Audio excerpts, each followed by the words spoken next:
About a year ago now, I read an article that said visit Phu Quoc before it's too late. I'd never been there, I was intrigued, so off I flew to what was supposed to be Vietnam's hidden paradise island. But I was too late. Most of the beautiful beaches had already been closed off for development.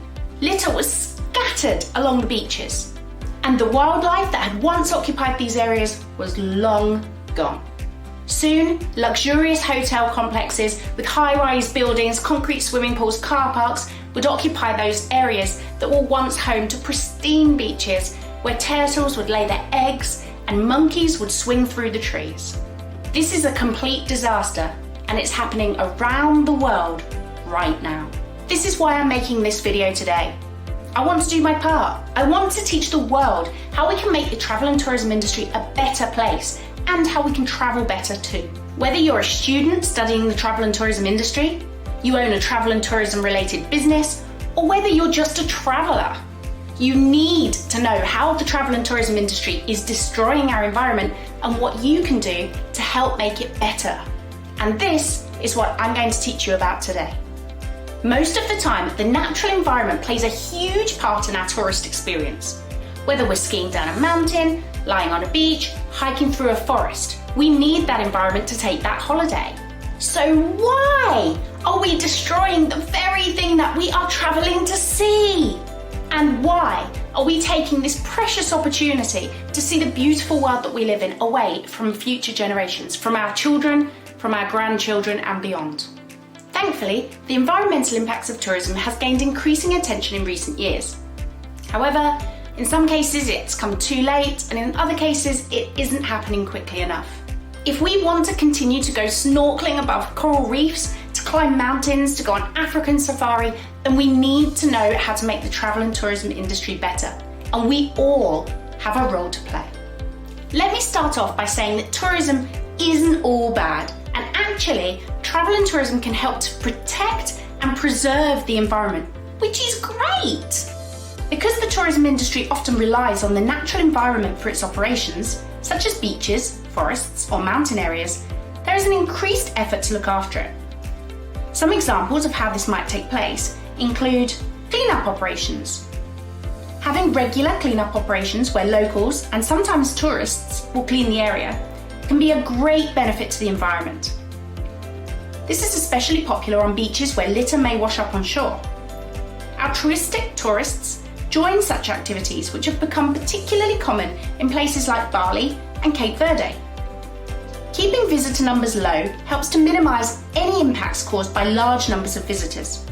Many destinations adopt this type of visitor management, with the best known example being Machu Picchu in Peru. Education can also be a really powerful tool. Through ecotourism and sustainable tourism initiatives, tourists can learn about the natural environment and how best to look after it. Costa Rica and the Gambia are great examples of destinations with a well-developed ecotourism industry. In recent years, some destinations have closed their doors to tourists to allow for recovery time for the natural flora and fauna. Examples of destination regeneration include Maya Bay, a Thai beach made famous after the Leonardo DiCaprio film The Beach was released, and the island of Boracay in the Philippines. Unfortunately, the tourism industry does cause a lot of negative impacts too. And this is what we really need to manage, and we really need to try and mitigate as much as possible. Negative environmental impacts of tourism occur when the level of visitor use is greater than the environment's ability to cope with this use. Uncontrolled, conventional tourism poses potential threats to many areas around the world. It can put enormous pressure on an area and lead to many negative environmental impacts of tourism. One example is the depletion of natural resources. Tourism development can put pressure on natural resources when it increases consumption in areas where resources are already scarce. Some of the most common noted examples include using up water resources, land degradation, and the depletion of other local resources. In drier regions, like the Mediterranean, the issue of water scarcity is of particular concern. Because of the hot climate and the tendency for tourists to consume more water on holiday than they do when they're at home, the amount used can run up to 440 litres a day. This is almost double what a typical Spanish inhabitant uses on a typical day. Golf courses are some of the worst culprits guilty of using up water resources. An average golf course in a tropical country such as Thailand needs 1,500 kilograms of chemical fertilizers, pesticides and herbicides per year, and uses as much water as 60,000 rural villages.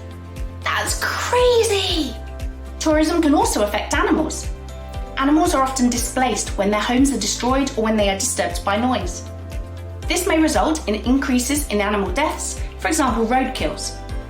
It may also contribute to changes in the animal's behaviour. And forests often suffer negative impacts of tourism in the form of deforestation caused by fuel wood collection and land clearing. For example, one trekking tourist in Nepal can use up to 4 or 5 kilograms of wood per day. Pollution is also a major problem in the travel and tourism industry. Transport by road, air and rail is continuously increasing in response to the rising number of tourists and their greater mobility. In fact, tourism accounts for more than 60% of all air travel. One study estimates that your average transatlantic flight, for example from London to New York, consumes more CO2 than what we would use in our day-to-day life for an entire year. Fortunately, technological advancements in aviation are seeing more environmentally friendly aircraft and fuels being used worldwide, although the problem is still far from being cured. If you really want to help to save the environment, the answer is to avoid flying where possible. Look for other alternative methods of transport. And you can offset your carbon footprint too. Noise pollution from aircraft, cars, buses, and snowmobiles, jet skis and things like that too, can cause annoyance, stress and even hearing loss for humans and animals. It can cause distress to the wildlife and can cause the animals to alter their natural activity patterns. In areas with high concentrations of tourist activities and appealing natural attractions, waste disposal is a serious problem, contributing significantly to the environmental impacts of tourism. Improper waste disposal can be a major despoiler of the natural environment. Rivers, scenic areas and roadsides are areas that are commonly found littered with waste ranging from plastic bottles to sewage. Cruise tourism in the Caribbean, for example, is a major contributor to this negative environmental impact of tourism. Cruise ships are estimated to produce more than 70,000 tonnes of waste each year. Mountain areas also commonly suffer at the hands of the tourism industry. In mountain regions, trekking tourists generate a great deal of waste. Tourists on expedition frequently leave behind their rubbish, oxygen cylinders, and even human feces. That's gross. Sewage pollution threatens the health of humans and animals. Unfortunately, many destinations, particularly in the developing world, do not have strict law enforcement on sewage disposal. As a result, wastewater has polluted seas and lakes surrounding tourist attractions around the world. This damages the flora and fauna in the area and can cause serious damage to coral reefs. One of the major problems with the tourism industry and tourism development in general is a lack of planning. This can result in unsustainable tourism development. All too often, stakeholders in the tourism industry think about what's happening today and tomorrow, not about next year, 5 years, 10 years, 50 years' time. And that's a problem. It is imperative that we consider the long-term implications of our actions and not just the dollar signs that we see before our eyes today. Take the development of tourism facilities, for example. This can involve sand mining, beach and sand dune erosion, and loss of wildlife habitats. The tourist will often not see these side effects of tourism development. They can have devastating consequences for the surrounding environment. Animals may be displaced from their habitats and noise from construction may upset them. Deforestation is also a concern. Construction of ski resort accommodation and facilities frequently requires clearing forested land. Land may also be cleared to obtain materials used to build tourism sites, such as wood. Likewise, coastal wetlands are often drained due to a lack of more suitable sites. Areas that would be home to a wide array of flora and fauna are turned into hotels, car parks, and swimming pools. The building of marinas and ports can also contribute to the negative environmental impacts of tourism. Development of marinas and breakwaters can cause changes in currents and coastlines. These changes can have vast impacts ranging from changes in temperatures to erosion spots to the wider ecosystem.